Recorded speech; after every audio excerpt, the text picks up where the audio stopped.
Oh, all right. Welcome back. We're maneuvering through it here, okay? Today we're out of the studio. We're out at Max Public House, the center of the reopened universe. I am throwing together a makeshift studio, and we ain't leaving, okay? And someone who is taking a beating, much like we are here in New York, joins me right now. Todd Hills joins me. He's the owner of the Wide Open Saloon. And Todd, thanks for joining us. Thanks for joining us. And I'd love to know what's happening to you guys. I know that you spent 18 months and millions of dollars getting the Wide Open Saloon in shape. And then all of a sudden COVID comes and you guys are dead in the water. Yeah, that's right. Thanks for having me on. Yeah, we basically took an old rat trap biker bar that's been kind of a community nuisance for, probably the last 20 years and spent 18 months and, like you said, millions of dollars and transformed this into basically a community staple. Um, the saloon the business that was there before was, probably had 5 or 6 employees. We have close to 50 employees. The old business was paying probably $21,000 a year in sales tax. Based on the current business and the business going forward, we're probably going to pay $250,000 in tax and employ somewhere between 50 and 75 people, and also providing a place where the community can come and enjoy food, live music, incredible views. It's just an amazing place that the community's really embraced. This is amazing. So let me ask you this.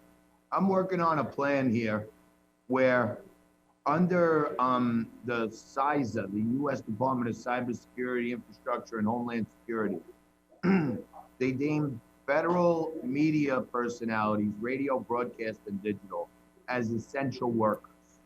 Okay, so that's a fact. That's a federal law coming out of the cybersecurity for the pandemic. Many other states have verified that on their own.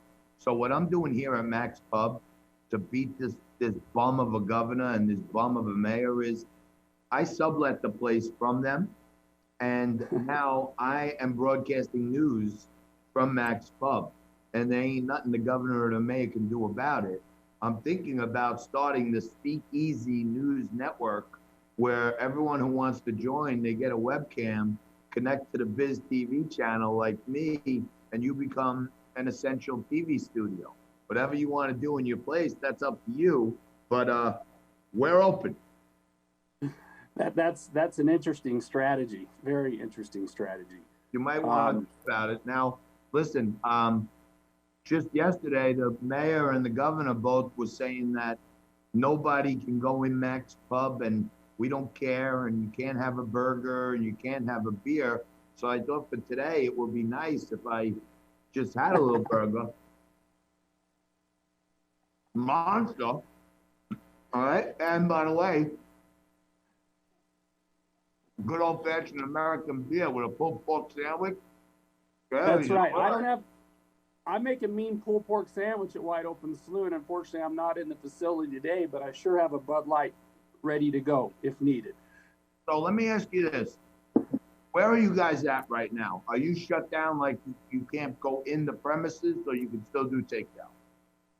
No, we can still do takeout, and we can provide outdoor dining.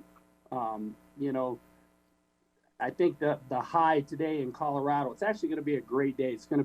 I think it's going to be 45 degrees.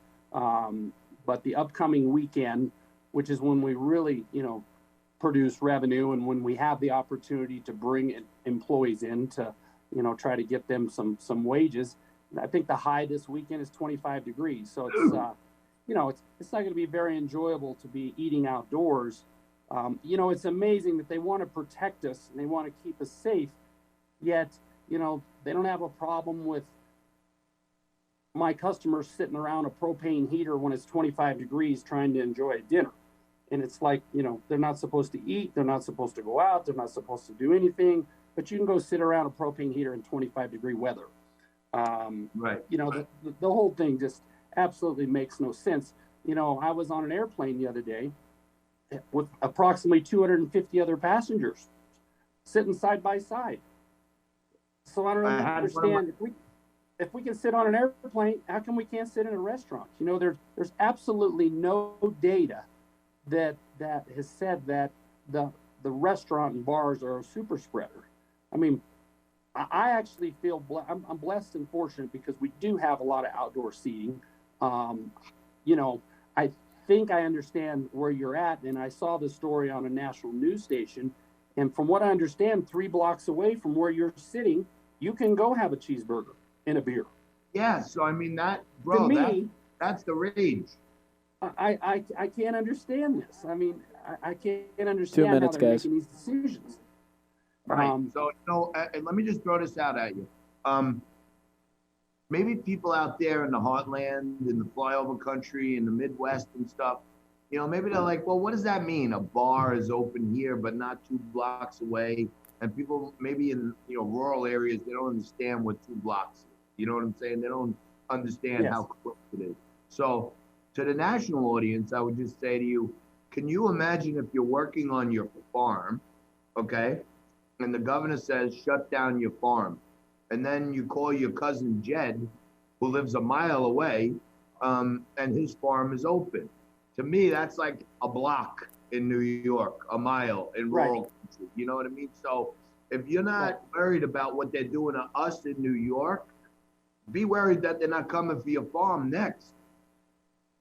Exactly. You know, their answer is to put these employees on unemployment. Well, the average unemployment check is $1,200. 1 minute, guys. The average rent in Colorado is approximately $1,500. Wow, that doesn't. So how do you pay your bills? Yeah, I don't know how people can pay their bills in the first place. Many of these 1099 workers, they didn't qualify for any PPP loans. And even the people that did file and get these PPP loans, that money ran out before they even got it. They were 2 months behind by the time they got that money. And I think 30 seconds. Guys like you and guys like these guys at Max, they have a lot more resourceful spirit to stay open and make sure your customers are safe, because we all know in the hospitality business, your customers not happy, they don't come back. By the way, a very important part. I just got a notice from the IRS that my PPP money will be taxed in 2020, if you can believe that. What? All right. Wrap it up, John. Taxed. Wow. We're going to have to check into that. But all right, I may come back to you. I may need you to join the Speakeasy Network and start a trend with us. But Todd Hills, let me know. Thank you so much, brother. Really appreciate you checking with us in with us, and we're going to keep up the fight here. Thank you very much. Have a great day. Thanks for having me. Thank you, brother. You're watching Liquid Lunch. Don't go anywhere. Liquid Lunch is happening. Yes, it is. Right here at Max Pub. We'll be back after this.